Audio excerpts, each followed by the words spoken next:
You don't know what you want. And that isn't an insult, it's a diagnosis. You chase the promotion, but the moment you get it, the anxiety spikes. You buy the car, but the thrill fades by the second week. You find the partner, yet you scroll through old photos wondering about the one that got away. This isn't a failure of achievement, this is a failure of definition. Society told you to collect trophies, but trophies rust.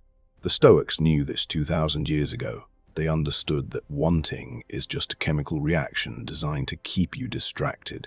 If you desire what you don't have, you are enslaved by the future. If you despise what you have, you are chained to the past. So how do you break the cycle? You stop asking, what do I want? And you start asking, what am I willing to endure? Because the object of desire is irrelevant. The price you pay to keep it, that is your character. Do you want the wealth? Then you must endure the loneliness of decision-making. Do you want the physique?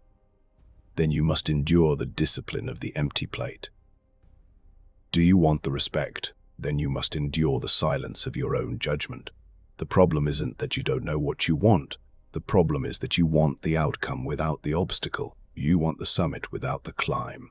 But the summit is just a view. The climb is where you become the man or woman who can handle the view. Stop looking outward for the next thrill. That is the path of the masses. Start looking inward for the next test. That is the path of the elite. Right now you are suffering from a poverty of attention. You are scrolling, consuming, and comparing. And you are wondering why you feel empty. You feel empty because you are trying to fill a soul with data. You cannot feed a fire with smoke. The only way to know what you want is to sit in the quiet, to strip away the noise, to ask yourself, if I had everything, what would I do with my time? That answer, that scary, quiet answer, is the only desire you need to follow. The corporate canon is not about motivation. Motivation is fleeting. This is about manufacturing. It is about building a psychology that doesn't need constant validation. A psychology that doesn't change its mind based on a mood. The world is filled with people who want. It is starved for people who build.